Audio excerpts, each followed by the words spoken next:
You are driving on your way to a very important appointment. Somewhere along the way, you have taken a wrong turn and gotten caught in a downpour in the night. You curse the white-haired old man who sent you off along this bumpy track. Probably he meant the second turning on the left, or even a right turning. The rain spatters the windscreen relentlessly. You can see no more than a watery gloom as you strain forwards over the steering wheel to see the road ahead. Although the wipers flap valiantly, they are fighting a losing battle as the rain drives harder and harder. Your foot eases off the accelerator. The headlights struggle to light up the road. Suddenly, your car seems to lose power and slowly glides to a halt. You look at the dashboard and pull the key from the ignition. You try the engine again, but this time a single shudder is all the engine can manage. You grasp the wheel with your hands and shake it desperately, as if to force some life into the car. But the battery is dead. Your car is certainly not budging tonight. Your situation seems hopeless, but now the plight of your car is paramount. Where can you get help? You passed a garage at Mingleford, but that was some 20 miles away. As if in answer, a light appears in the distance. Someone switched on a bedroom light. What a stroke of luck! It was at least 15 miles back that you passed the last house, and you happened to have broken down just a short distance from someone's home. You button your coat and open the door. From the outside, you can see the building more clearly. Just ahead, on the left, a drive winds up to a large house. It is a good 5 minutes walk away, and by the time you reach it, you will be drenched. But how else can you call the garage? You can't afford to miss tomorrow's appointment. No, go you must. Anyway, they'll probably be able to dry off inside after phoning the garage. You slam the car door, turn up your collar, and set off for the house. A flash of lightning lights it up clearly for you, but in your preoccupation with the rain, the warning from above is wasted on you. The house is old, very old, and in a shocking state of repair. The light in the window is flickering, most likely an oil lamp, certainly not electric, and you don't notice a fact that might have turned you back anyway. There is no telephone line going to the house. You climb the creaking steps up to the front door and pause to catch your breath.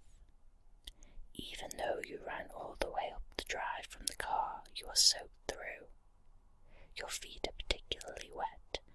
Judging by the number of puddles you stepped in the dark, the drive needs a small fortune spending on repairs. But under the porch you are out of the storm, and you brush the rain from your clothes before turning towards the door. The rain is still pelting down, but an eerie silence hangs in the air. No lights are on downstairs. You step back off the porch to check the upstairs window, which attracted your attention earlier. Nothing. No lights. The whole place seems to be deserted. But then you remember the time. 5 minutes to midnight. Everyone in the house has probably gone to bed. An owl hoots in the distance, and a shiver runs down your spine. The situation is a little scary. Here you are in the middle of nowhere some strange, run-down old house, about to wake up whoever lives inside at midnight.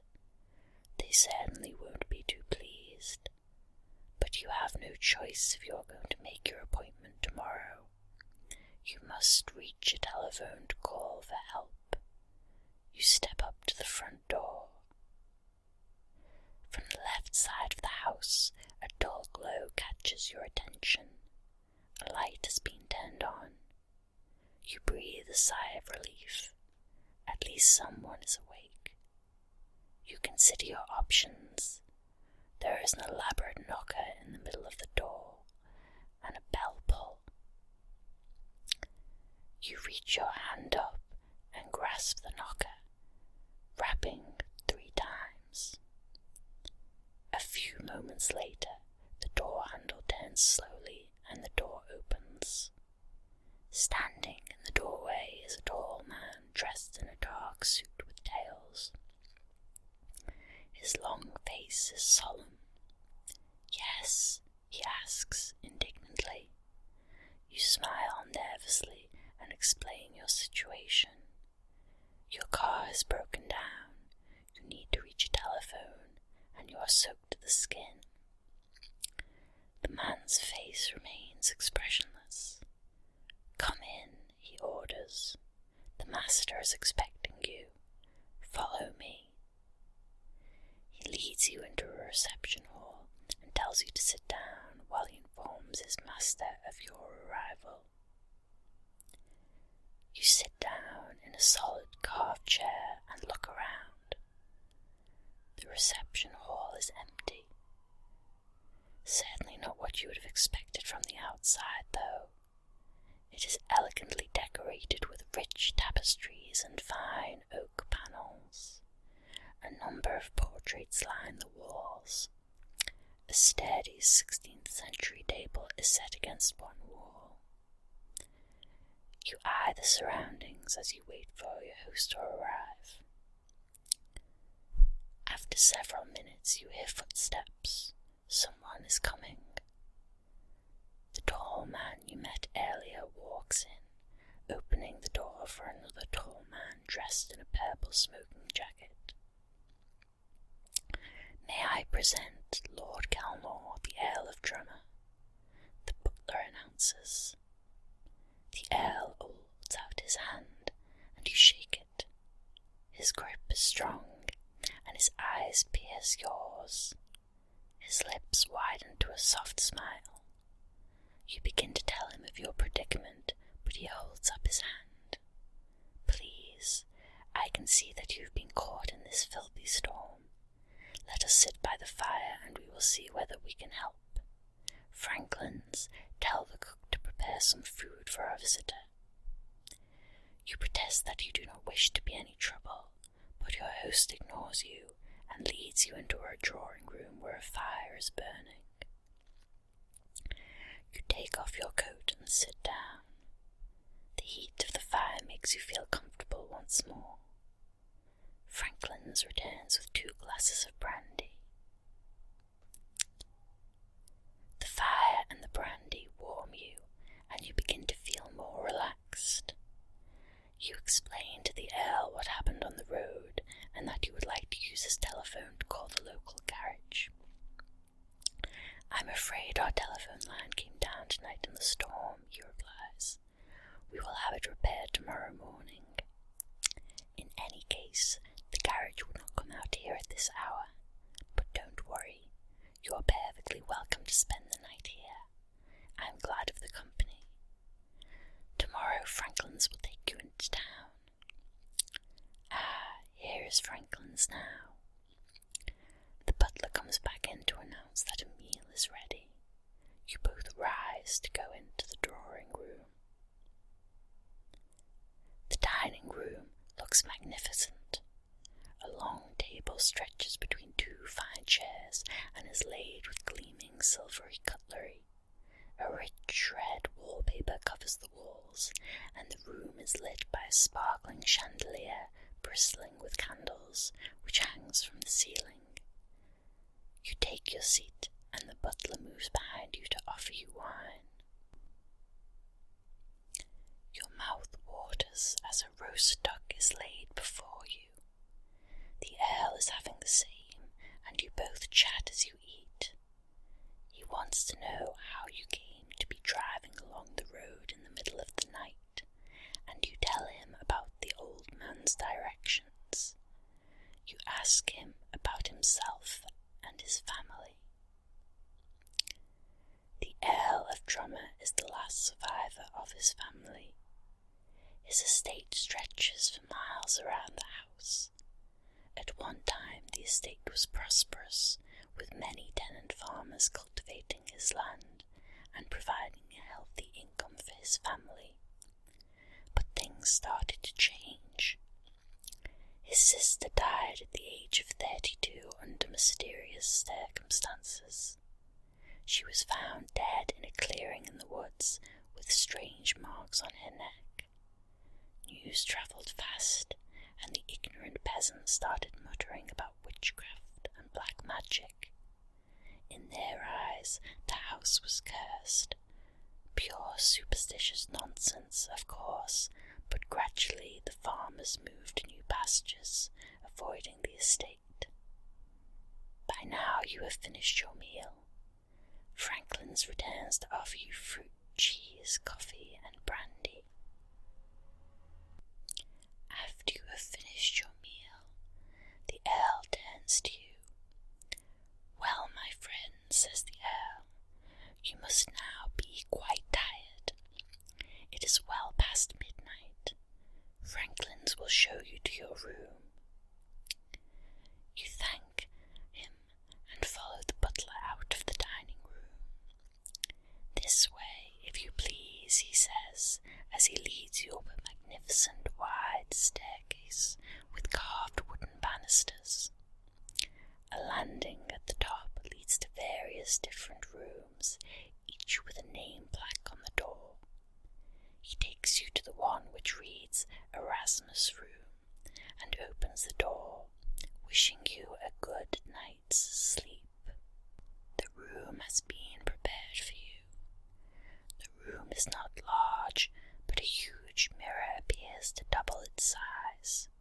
Crisp white sheets have been folded back on the bed, and a warm fire burns in the fireplace. The door closes as the butler leaves the room, and you walk over to the fire. Your situation is a little worrying. If you don't get going quickly, you will never make your appointment. But if it is true that there is no phone you can use, what else can you do? You take off your wet clothes and get ready for bed. As you get inside the bed, you find it warm and comfortable, and you soon drift off to sleep.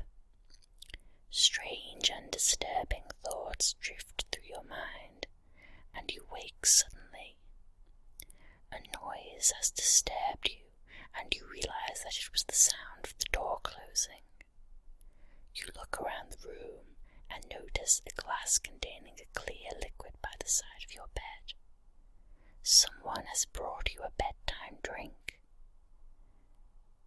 You slowly get out of bed and try the door, but it is locked. You decide, for now, that you would rather not try the mysterious drink that has been brought for you, and look around the room for a key instead. You look around the room, but it is in vain. You can find no key to the door. All of a sudden, you begin to hear slow footsteps approaching your room. They stop outside the door, and a key rattles as it unlocks your door.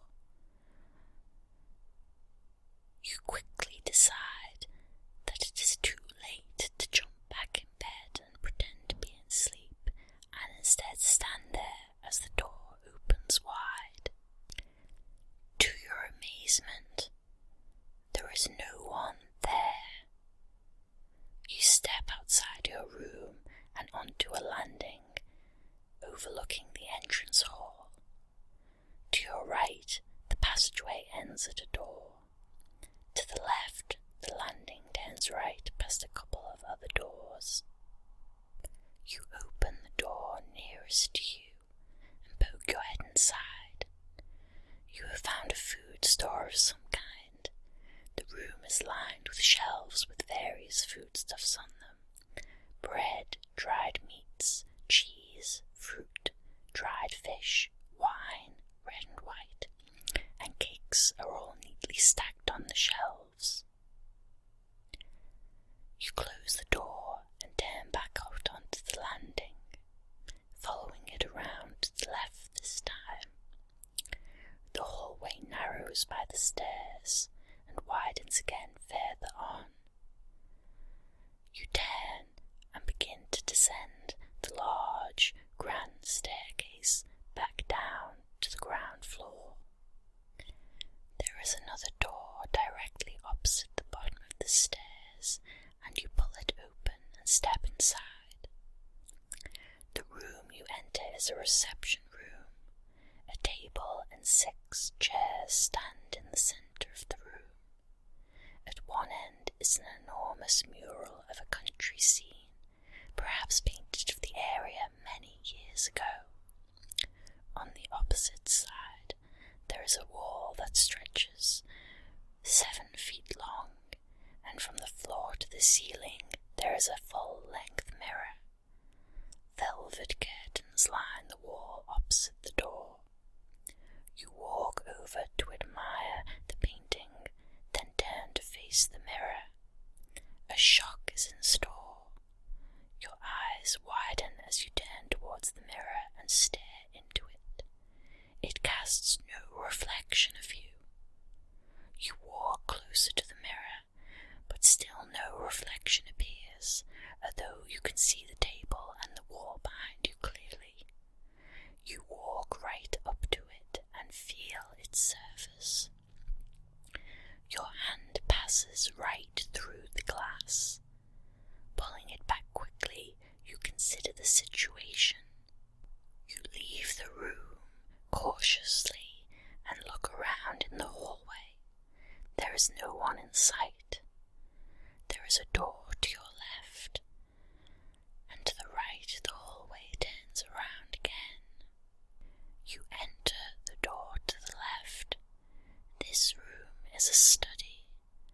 Old leather-bound books line the walls, and the only source of light comes from a single candle burning on an antique desk. You walk over to examine the desk, which is made from beautiful wood and has brass-handled drawers.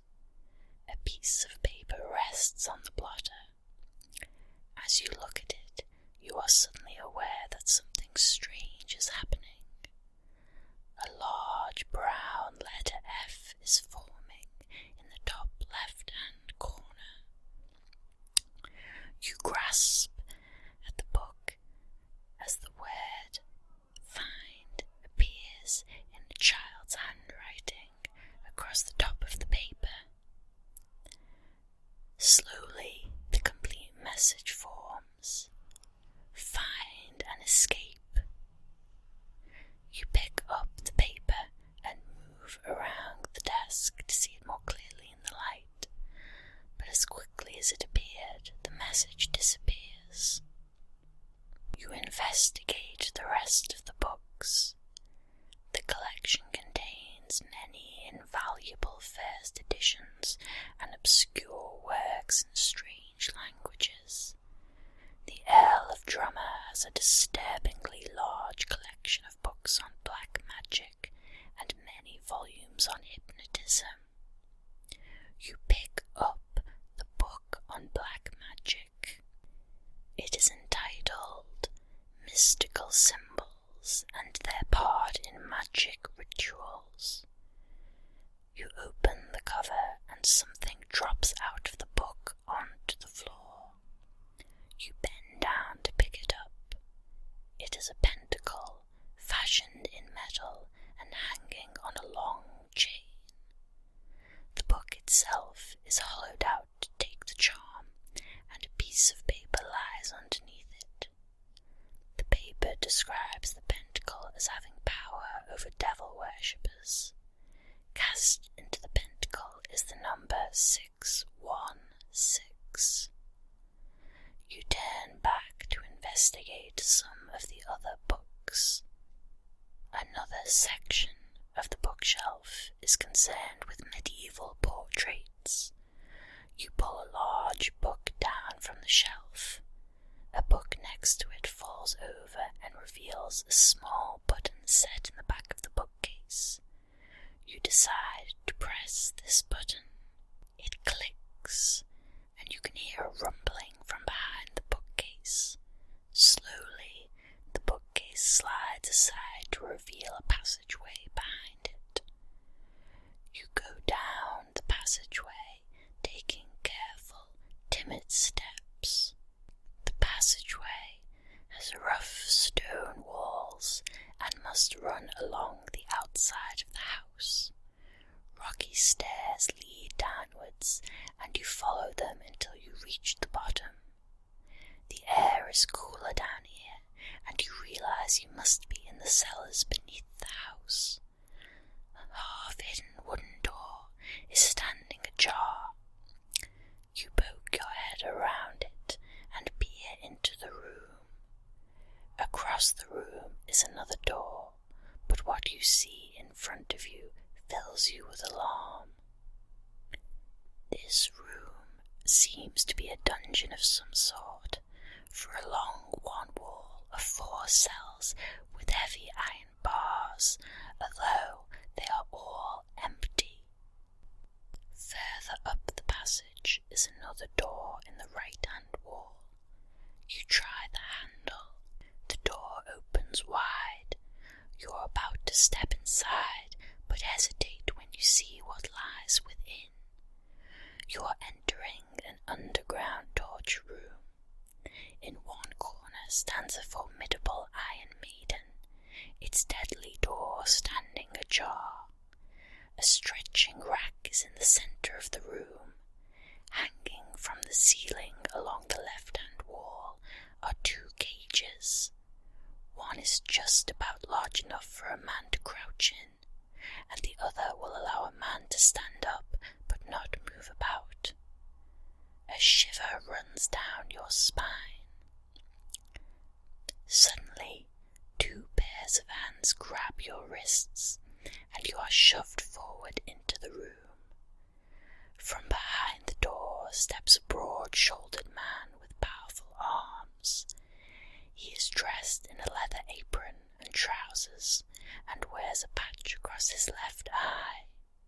"So," he exclaims, "and who do we have here trespassing in our house? Come on, speak up. Have you lost your tongue?" You decide to tell him that you are a friend of his master. It's not a complete lie after all. "A friend of the master," snarls the torturer. "I have not seen you before, and I know all the master's friends." You tell him that you are new to this house, and that is why you are wandering about, lost. The torturer is clearly not convinced by your story, but cannot risk harming one of the master's friends. "I'll tell you what I'll do," he announces. "I don't believe you, but I'll give you a chance. If you can convince me that you are one of the master's friends, I'll let you go. But first you'll have to pass a little test. Tie our friend down, lads." The torturer's assistants bundle you off to the middle of the room and tie you onto the rack. "Right then," says the torturer, "let's see if you really do know the master or not. Orville here will give you a letter. You tell me the first word that comes into your head beginning with that letter. If you take your time and think too long about your answer, Dirk will tighten the rack. Got that? All right, let's start. F. S. D. G.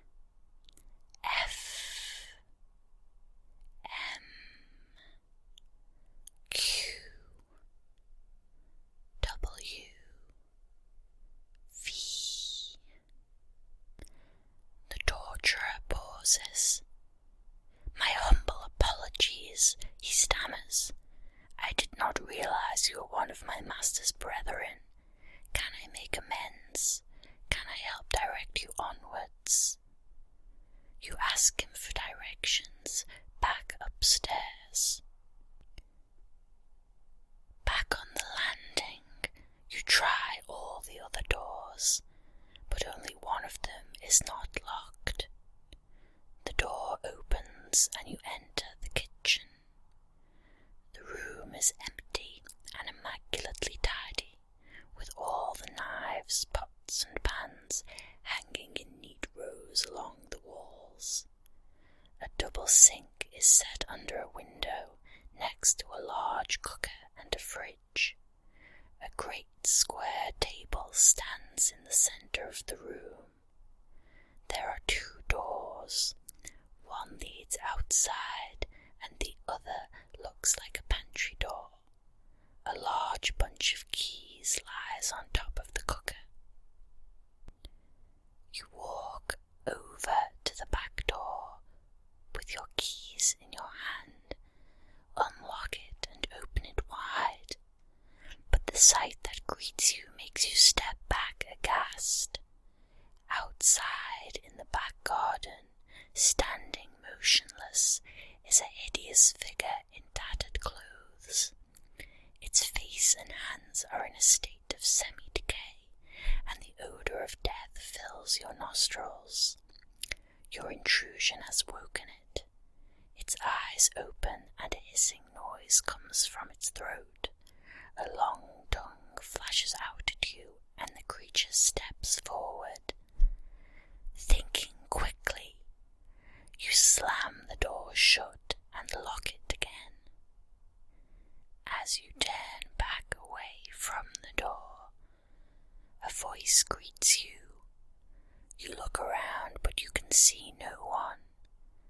The voice continues. "So, our visitor is inquisitive, eh? Or are you trying to leave the house? Perhaps our hospitality is not to your liking. Maybe you would like to see some more, shall we say, amusements?"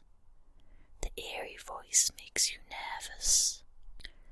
Although you did not pay it much attention before, there is a large high-backed chair in front of the kitchen fire with its back towards you. A figure raises itself from the chair and turns to face you. The man is tall and pale, with jet black hair. He wears a long black cape fastened around the neck with a gold clasp. "Yes," he says, "so far you have fared well against the occupants of the house, but I would believe you will find that your run of luck has come to an end. Step forward so I can see you." The tall man spreads his cloak. He is staring directly into your eyes, and his dark pupils seem to pierce your mind. At the last minute you panic and try to break his gaze, but it is no use. You are under his control. He considers you for a moment and then smiles. "On second thoughts," he says, "it would be a shame to waste something as pretty as you. Perhaps we will let this entertainment continue for a while longer." You stare at the man as he suddenly dissolves into the shadows as though he had never been there at all. Shaking, you step back and lean against the kitchen table, trying to get your wits back together. As your hands rest on the wood, you notice something strange. Feeling further, you realize the underside of the table forms a closed box, and this arouses your suspicions. You knock on it. It is hollow. Perhaps a secret compartment. You feel around underneath, and sure enough, your fingers find a small catch which releases a hidden drawer. Inside this drawer is a leather box. But wait, what is that noise? You can hear footsteps outside the door. You will have to hide quickly. You shut the secret compartment and duck quickly under the table. Moments later, the door opens and you hear footsteps coming into the room. Two men enter in the middle of a heated discussion. Although you can hear only part of the conversation, they are talking about a ceremony which involves a human sacrifice. You swallow hard and hope that you are not likely to get involved in it. You keep motionless under the table. Sure enough, the men walk up to the very table you are crouched under. You close your eyes and cross your fingers. A moment later you hear a faint click and the sound of the drawer sliding open. Then the men turn and leave the room. When it is safe, you come out of your hiding place and check the apartment. They have taken the leather box with them. After a moment, you leave the room cautiously and look around the hallway to find it once again deserted. You walk around to the left and the hallway widens. You walk across to another hallway and continue in the direction you were walking until you reach two doors opposite each other. You step into the room on your right. It is a stylish bedchamber, beautifully decorated. But one thing disturbs you immediately. The windows are barred. Perhaps, being so far from anywhere, they are designed to keep intruders out rather than to keep guests in. However, after what you have seen so far tonight, you doubt that is the case. In the centre of the room is a 4-poster bed. You walk over and test the mattress. It feels very comfortable, and by now you are sorely in need of a rest. However, you know there is no way you can sleep here tonight. You walk over to the window to test the bars and take a look outside. You draw back the curtains and peer outside.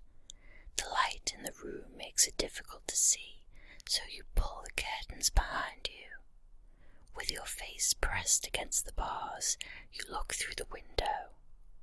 There is a rumble of thunder in the distance, and the rain is still beating down, making it difficult to see anything. A fork of lightning flashes down from the sky and lights up the dreary atmosphere. You step back and close the curtains again. You leave this room and enter the next. You quickly check that there is no one inside and are relieved to find that it is empty but full of clutter. It seems to be a crude scientific laboratory of some sort.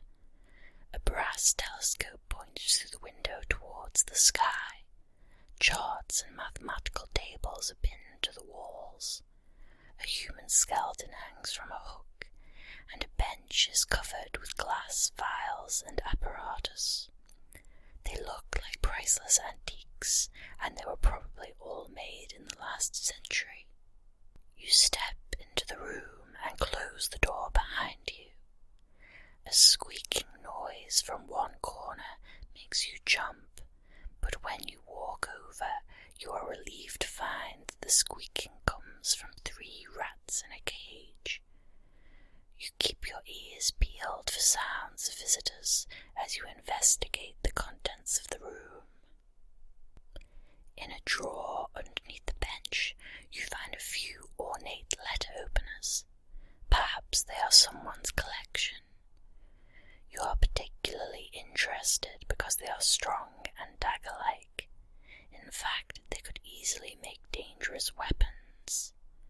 You take one and place it in your pocket. At the end of the bench is a rack which holds 4 glass vials, and each vial contains a coloured liquid. They look like the results of someone's experiment.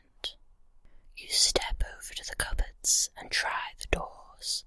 They are not locked.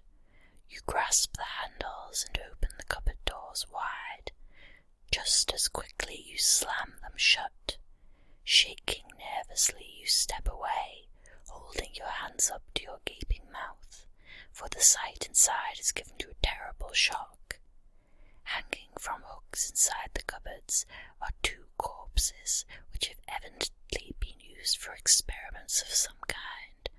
The blood has not yet dried on these corpses, and they are still warm. You lean back against the bench to compose yourself. Just then, you hear the sound of voices coming from the hall. There is nowhere in this room to hide, and you stand and wait, full of fear.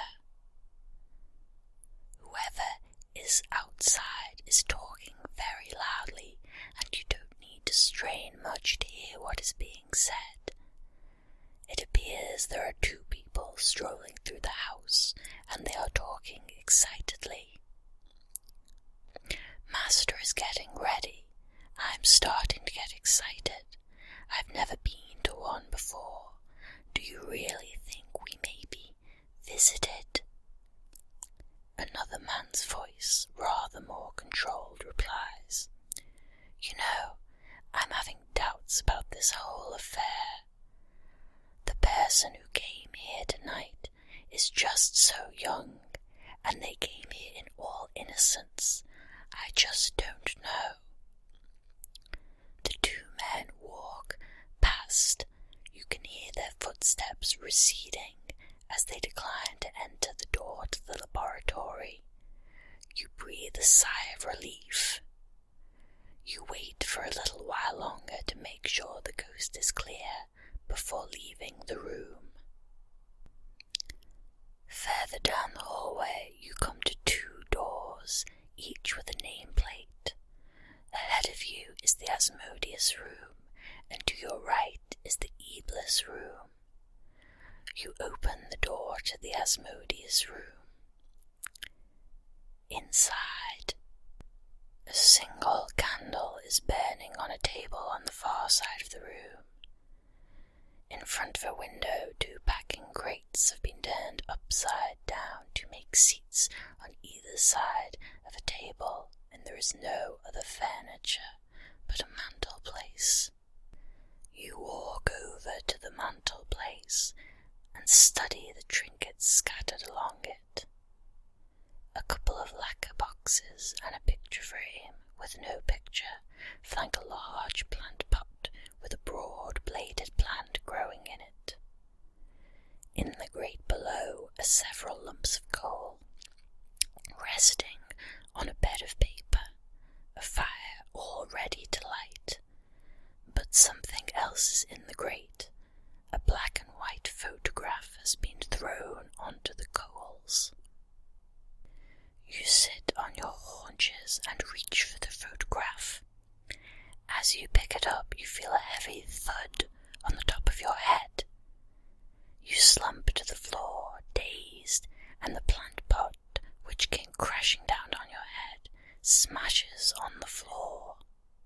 You hear a rustling from the curtains and straighten up to look toward the window. You shudder with fright as the curtains open before you. Just as quickly they shut again. Then there is silence. You walk slowly over and grab them, but they are perfectly ordinary curtains. As you are puzzling over the curtains, you reach out to lean on the bed, but as you shift your weight on the bedpost, the whole bed shifts aside and you crash down onto the floor. This is all very strange. A rumbling from the opposite side of the room breaks into your thoughts. Sliding over the carpet towards you and accelerating rapidly is one of the chairs. In the nick of time, you spring aside as the chair speeds past you and crashes into the wall behind. You had better now leave the room before the poltergeist inside does some real damage. You leave the room and head into the room with the E-Bliss plaque. This room is another large, elegantly decorated bedroom with a 4-poster bed in one corner. There is a 3-piece suite in the centre of the room, facing a fireplace. A fire is smouldering, but the room appears to be empty. On the far side of the room are 2 more doors. You enter, closing the door behind you.